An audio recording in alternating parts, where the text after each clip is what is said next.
तो पहले पीटीआई के साथ मुलाकातें ज़ाती मामलात के अलावा सेनेटर साहब की गौर साहब की वालदा फौत हुई, आप वहाँ पर गए दुआ के लिए?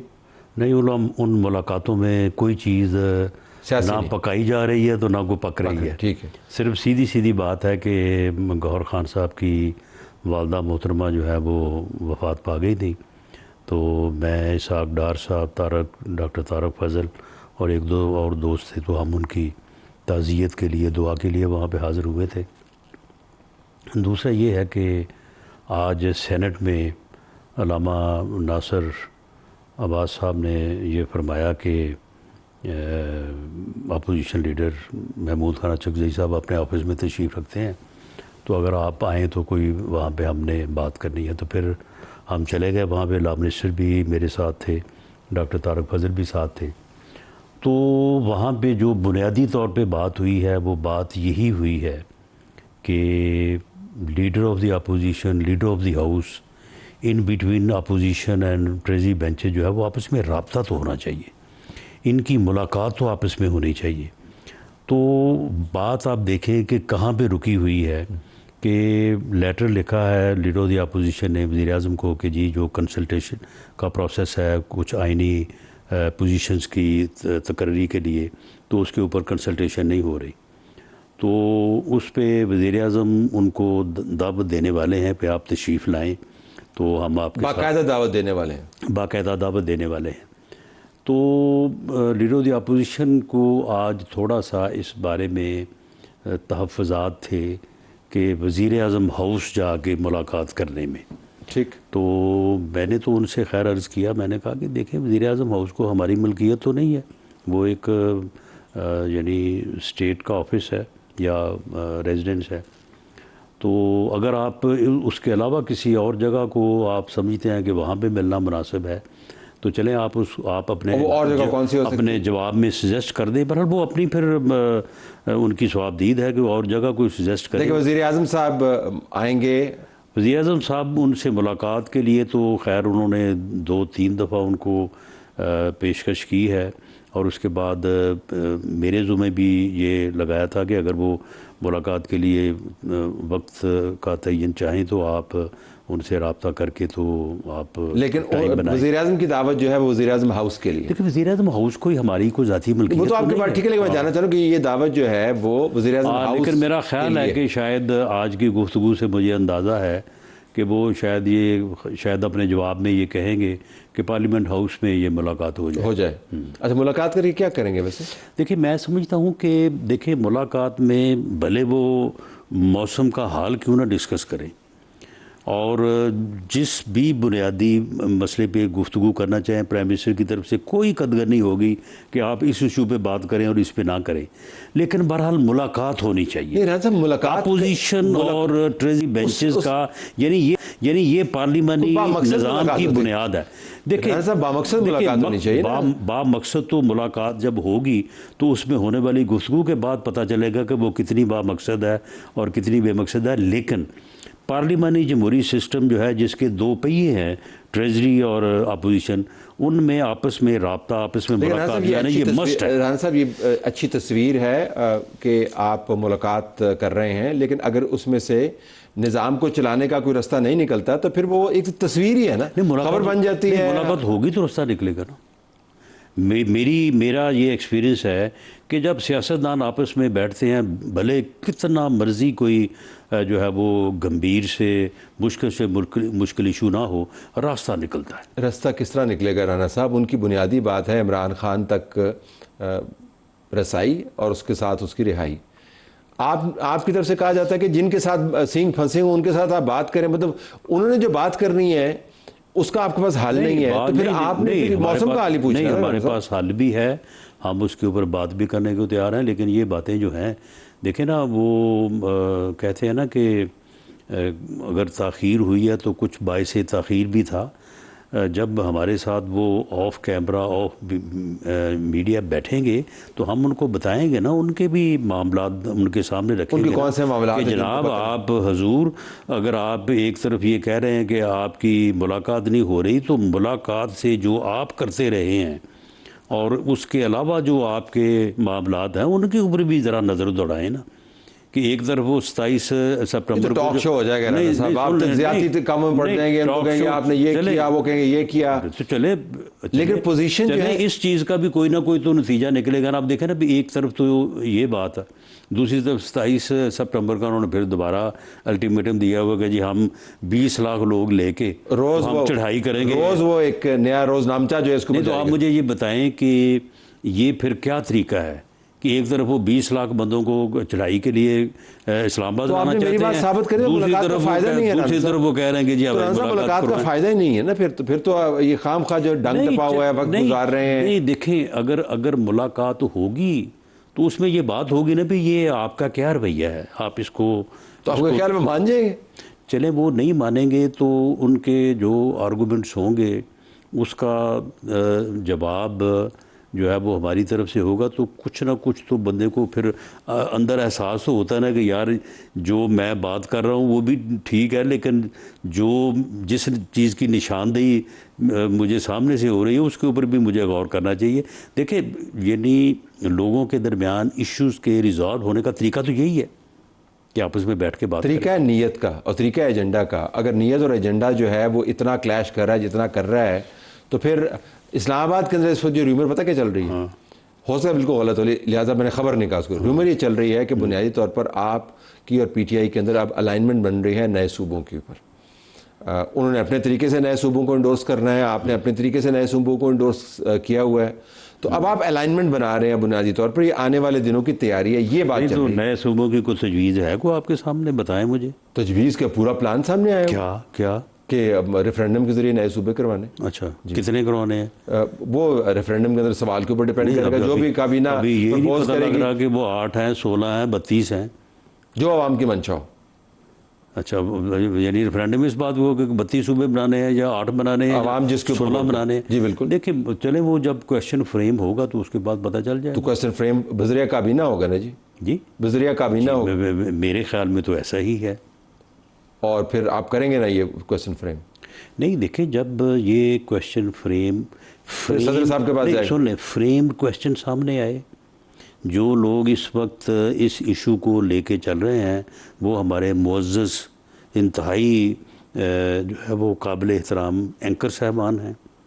उसके अलावा एक दो और लोग हैं कि जिनका वैसे बराह रास्त तो सियासत से ताल्लुक़ कोई नहीं है, लेकिन वो इधर उधर से जो है वो सियासत में वो जो है वो वारद होगी, तो या वो इस चीज़ को लेके चल रहे हैं। लेकिन कोई आगे भी चले, आगे भी चले, कोई सरल फॉर्म सामने नहीं है। राणा साहब आगे भी चले, अगर वो सामने आएगी तो उसके ऊपर जो है वो बिल्कुल हम गुफ्तगू करने को तैयार है, बात करने को तैयार है। अब जरा और इसको आगे लेके जाए तो इस्टेब्लिशमेंट कहती है सूबे बनाए, नहीं और लाजमी बना नहीं। अगर मैं जुमला आपको दे तो इस्टेब्लिशमेंट जो है वो सिर्फ इनको कहती है, आपको नहीं कभी, गवर्नमेंट को नहीं कहती। आपको कभी नहीं कहा जी सूबे की कोई बात नहीं। सुन लें, अगर गवर्नमेंट को इस्टेब्लिशमेंट कहेगी तो जो तजवीज़ सामने रखेगी गवर्नमेंट उसके ऊपर उनसे बात करेगी, डिबेट करेगी, और उसके बाद अगर किसी बात के ऊपर कंसेंसस हो जाएगा तो फिर गवर्नमेंट आपके पास एक मौक़िफ़ लेके आपके सामने आएगी और उसके ऊपर बात होगी। तो अभी तक डिबेट होना किसी भी डेमोक्रेटिक जो है वो माशरे में बहुत अच्छी चीज़ है, बड़ी सेहतमंद चीज़ है। अभी तक आपकी बात से मैं ये नतीजा अख़ज़ कर रहा हूँ, इस्टेब्लिशमेंट की तरफ से आपको, हुकूमत को किसी किस्म का कोई इशारा नहीं है कि फॉर्मल या इनफॉर्मल कि हमने सूबे बनवाने हैं, ऐसी कोई बात नहीं है आपके दरमियान इस्टेब्लिशमेंट के दौरान, कोई बात नहीं है। यानी जो आप कह रहे हैं ना कि मुकम्मल जो है वो अपना जो है वो फॉर्म, वो मैंने तो एक तो नजम सेठी साहब से मैंने सुना है, उन्होंने बड़ी तफसील से बयान किया है। कहाँ से किया है ये मुझे नहीं मालूम, या मैंने, आपको मालूम है कहाँ से किया? कहाँ से किया आपको मालूम है? हमें क्यों नहीं बताते वो, हमें बताएं ना। उनका ख्याल आपको पता है? उसके बाद आमिर महमूद साहब हैं, अब आमिर महमूद साहब हमें जानते हैं, हम उनको जानते हैं, तो वो कभी उन्होंने आज तक जहमत गुबारा नहीं की। तो आपको नहीं पता कि हमें भी चले फ़ोन करके? आपको नहीं पता आमिर साहब को कहाँ से पता चला है जी? आपको नहीं पता आमिर साहब को कहाँ से पता? आमिर साहब देखें ना, मैं इस तरह से ऐसे ही अटकल पंजू क्यों लगाऊं या अंदाज़ा क्यों लगाऊं, आमिर साहब मुझे बताएं कि कहाँ से उनको कहा गया। अच्छा चलिए, आपके काबीना के मिनिस्टर की एक साउंड सुनवाएं जी जरा। जी सुनवाएं। आपकी वज़ीर सेहत आपकी प्राइम मिनिस्टर की टेबल के सामने बैठे हुए बात कर, सुन लें जी। वफाकी वज़ीर सेहत मेरे लिए बड़े काबिल एहतराम है, मेरे भाई हैं।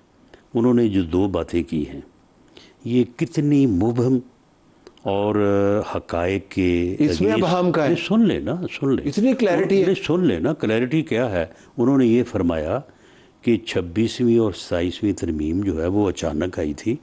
राना साहब को उस वक्त भी मालूम नहीं हुआ था, अब भी मालूम नहीं होगा। आप मुझे बताएं कि इतनी शॉर्ट अगर मेमोरी है हमारी, 26वीं तरमीम जो है वो अचानक आई थी। वो भाई 1.5 महीना, तो 1.5 महीना तो हम हज़रत मौलाना फजलुर रहमान साहब के दर पे बैठे रहे और हालत ये होती थी कि 3 पार्टियां जो हैं मुख्तलिफ जो है वो मुख्तलिफुल ख्याल वो वहाँ पे बैठी होती थी। एक अंदर मुलाकात कर रही होती थी पार्टी और दूसरी पार्टी इंतज़ार कर रही होती थी कि उनका टाइम ख़त्म होगा तो उसके बाद हम जाएंगे। तो किस तरह से कि ये कहा जा सकता है, नहीं सुन लेना, किस तरह से ये कहा जा सकता है कि 26वीं तरमीम जो है वो अचानक आई। और 26वीं तरमीम जो है उसमें मेरा ख्याल है कि पहले जो डॉक्यूमेंट था उसमें पता नहीं 56 जो है वो अमेंडमेंट्स थी। उसके बाद फिर करते करते करते वो कोई आके जो है वो 12-13 के ऊपर जो है वो इत्तफाक हुआ। और तलत साहब आप यकीन करें, आपने उस वक्त ये सारी चीज़ों को कवर किया कि कंसेंसस बिल्ट हुआ। ठीक, यानी जो आइनी बेंच है ये तजवीज़ थी पीटीआई की, और उसके बाद फिर जब हम उसके ऊपर मुत्फिक हुए तो इसके ऊपर कंसेंसस बिल्ट हुआ और मौलाना फजलुर रहमान साहब ने भी और पीटीआई ने उसको एंडोर्स किया। बाद में पीटीआई वालों ने ये कहा, उन्होंने कहा कि जी हमें मजबूरी है, हम वोट कास्ट नहीं करेंगे। ये तारीख यानी नहीं सुन लेना, उन्होंने ये कहा कि अब हमें वोट की इजाज़त नहीं है, आप जाएं और वोट दें।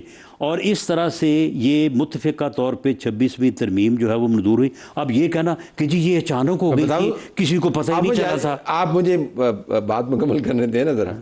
वो पता क्यों कह रहे हैं? ये 2 मरतबा पैदाइश होती है इस किस्म की तरमीम की।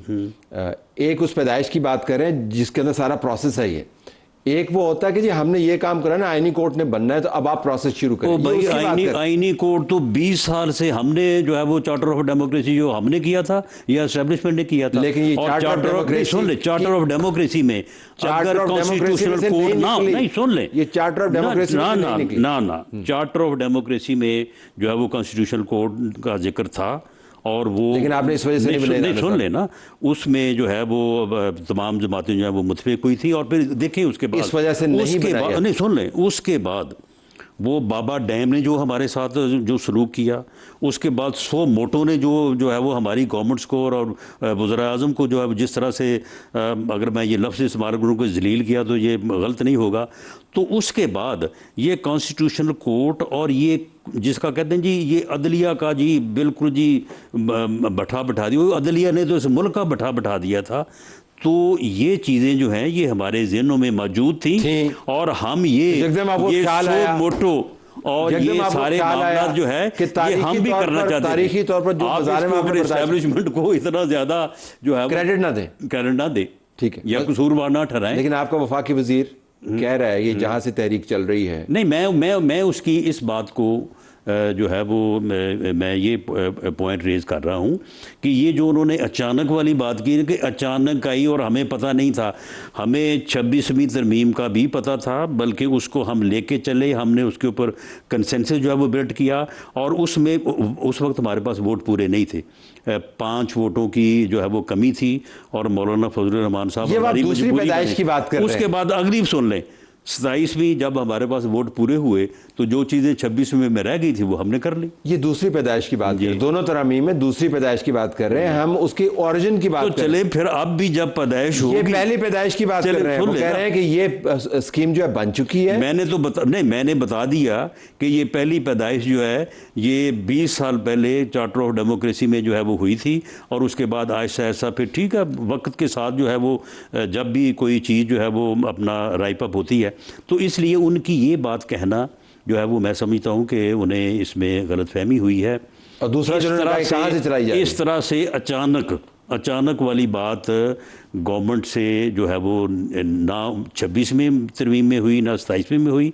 अब जो वो 28वीं की बात कर रहे हैं और फिर एक वो ये बात कर रहे हैं कि जी मैं तो कर ही नहीं रहा, जहाँ से चल मेरा तो जो है वो ये मामला ही नहीं है। और वाकई उनका मामला है भी नहीं, उनका नए सूबों के मामले से कोई तल्लुक़ नहीं है, वो सिर्फ कराची उनका मसला है। और कराची में वो सूबों की बात इसलिए कर रहे हैं क्योंकि वो चाहते ये हैं कि आइन के आर्टिकल 140A में तरमीम करके एक एम्पावर्ड लोकल गवर्नमेंट सिस्टम की बुनियाद रखी जाए। अब उनको चीफ मिनिस्टर नजर आ रहा है, उन्होंने मेयर बन के क्या करना है? उनको कराची का चीफ मिनिस्टर नजर आ रहा है और एमकेएम की जो सूबों के साथ मोहब्बत है, उनकी सारी सियासत। चलो आप उनकी कल की बात कर रहे हैं, आज एक जगह उन्होंने ये फरमाया है कि भाई ये लोकल बॉडी सिस्टम तो लेके आए ना। चलें, वो तो एक कंसिस्टेंट है। तो आप जब वो ये कह रहे हैं कि कहीं और से चल रही है, तो आप उनसे पूछते नहीं कि आपने क्या बातें की? आपके काबीना के मिनिस्टर्स जो हैं, आपके इंटीरियर मिनिस्टर ने ये बात, कैबिनेट में वफाकी वज़ीर सेहत ये बात कर रहे हैं ना, कैबिनेट में अगर वो बात करेंगे तो बिल्कुल उनसे बराह रास्त जो है वो पूछ लिया जाएगा। बाकी एक डेमोक्रेटिक जो है वो सिस्टम में अगर कोई आदमी जो है वो अपनी बात करता है या वो अपना एक ख्याल का इजहार करता है, तो इतनी ज़्यादा भी कोई रेजिमेंटल डिसिप्लिन तो नहीं होता नहीं। अब किसी को जो है वो बात भी ना करने दी जाए। ये आइन के अंदर जो पाकिस्तान का वफाक का ढांचा है उसको री इमेजिन करने की बात है, ये कोई इजहार ख्याल नहीं है।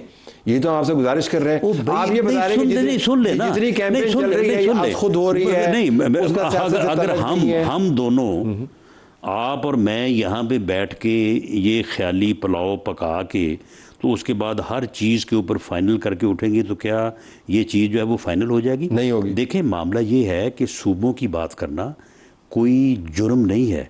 सूबों के से मुतल्लक आइन में बाकायदा शिक मौजूद है कि सूबे बनाए जा सकते हैं, उनके लिए एक तरीक़ाकार है। उस तरीक़ाकार के मुताबिक किसी सूबाई असम्बली में, कौमी असम्बली में, इवन सेनेट में अगर कोई चीज़ सामने आएगी, उसका कोई स्ट्रक्चर होगा, उसका कोई प्लान लंबा काम है राना साहब, तो उसके मुताबिक जो है वो लंबा काम है। चले फिर शॉर्टकट का मुझे बता। रेफरेंडम है, रेफरेंडम में लोगों ने कह दिया कि सूबे बन जाने। अच्छा, रेफरेंडम जो है वो किसी टॉक शो में फैसला होगा और उसके बाद रेफरेंडम हो जाएगा। जिस टॉक शो में फैसला होगा वो एयर नहीं होगा ना। वो जिस टॉक शो में फैसला तो उसके बाद फिर क्या होगा? उसके बाद फिर बाकायदा लोग वोट डालेंगे। सुन लेना, 87% सुन लेना। अब यही तो बात है ना कि आप एकदम जो है ना वो एंड पे पहुंच जाते हैं। बात ये है कि अगर रेफरेंडम होना है, अगर होना है, ये आपकी बात है या ये अगर मुस्तफ़ा कमाल साहब ने फरमाया तो ये उनकी बात है। अगर ये होना है तो इसका तरीक़ाकार जो है वो तो ये है कि ये मामला जो है एटलीस्ट जो मेरी समझ है कि ये कैबिनेट में डिस्कस होगा। जी बिल्कुल होगा। कैबिनेट में डिस्कस होने के बाद प्राइम मिनिस्टर जो है वो एक रेफरेंस जो है वो तैयार करेंगे, सदर साहब को देंगे। उस रेफरेंस को कैबिनेट जो है वो अप्रूव करेगी और उसके बाद वो प्रेसिडेंट साहब को भेजेंगे। प्रेसिडेंट साहब जो है वो उसके ऊपर रेफरेंडम का जो भी तरीकाकार है बाकायदा फिर उसका एक सवाल बनेगा। हाँ, और वो सवाल वो कैबिनेट में ही बनेगा जब प्राइम मिनिस्टर साहब एक्ट बन जाएगा ना, रेफरेंडम एक्ट बन जाएगा। अब ये जो आप पहली पैदाइश की बात कर रहे हैं वो तो भाई इस पैदाइश हो चुकी है, इस पैदाइश को होने देना। नहीं हो चुकी है ना, हुई है। तो आपका क्या ख्याल है? हम वैसी बात कर रहे हैं। अच्छा, तो ये फिर आपको पता होगा। मैंने आपको 1 साल पहले का बताया। मैंने आपको इसी चेयर पे बैठे हुए 1 साल पहले बताया। सुन ले, मेरी नज़र में ये पैदाइश की जगह जो है वो कैबिनेट है और दूसरी पैदाइश की, और नहीं दूसरी पैदाइश नहीं, नहीं, वहीं से वो रेफरेंस क्वेश्चन तैयार होना है और वहीं से जो है वो प्रेसिडेंट को रेफर होना है। अगर आपकी बात सही है, अगर उससे पहले की कोई पैदाइश है तो वो किसी के ज़हन में हो सकती है। मुझे आपको इस बारे में इल्म है, मुझे इस बारे में इल्म नहीं है। तो आप इसरार कर रहे हैं कि इस्टेब्लिशमेंट की तरफ से हुकूमत को इस मामले के ऊपर अभी तक कोई इशारा नहीं मिला किसी किस्म का इन हालात के अंदर कि नए सूबे बनने चाहिए? देखिए जी, मैं इस बारे में इस किस्म का मैं अंदाज़ा क्यों करूं जब मैं कैबिनेट का मेंबर हूं, और अगर वहाँ पे जो बात है वो आएगी, जिस दिन आएगी उस दिन आपको मेरा ख्याल है मुझसे पहले पता चल जाएगा। ये प्रोग्राम जो है वो तमाम सबूत के साथ हमारे साथ मौजूद रहेगा और जब ये मामला तय होंगे तो फिर ये तय होगा कि पहली पैदाइश की तारीख क्या थी और दूसरी पैदाइश में प्रोसीजर क्या अपनाया गया। और आपने आइनी कोर्ट की बात की, चलते चलते ये भी बता दें कि जब रेफरेंडम के बाद मामलात अगर कहीं पे गए तो राणा साहब आईनी कोर्ट के पास जाएंगे, और जिसको आपने इतनी मोहब्बत से बनाया, रेफरेंडम के मामला तो उसके पास क्यों जाए? क्योंकि लोग ये कहेंगे कि रेफरेंडम बाइंडिंग नहीं है, तो फिर ये मामला आईनी मामला बन जाएगा, फिर ऐन मुमकिन है कि मैं समझता हूँ कि अगर कैबिनेट जो है, अगर इसके ऊपर जब कैबिनेट में आएगा इसके ऊपर डिबेट होगी, और अगर कैबिनेट इसको, यानी ये तो अब मफरूज़ा ही है ना, बात तो आप पता नहीं कहाँ पे आपने, मैं कहीं भी नहीं लेके जा, पैदाइश जो है वो कहाँ पे कर दी है, और इस पैदाइश को इतना आपने खुफिया रखा है। मैं तो या तो जाए पैदाइश मुझे बता दें आप, मैं आपको बता दूंगा जाए पैदाइश, और उसके बाद फिर कितनी गुंजाइश रह जाएगी हमसे इख्तलाफ करने की, वो एक अलग बात। आपका बहुत शुक्रिया, आपने ज्वाइन किया।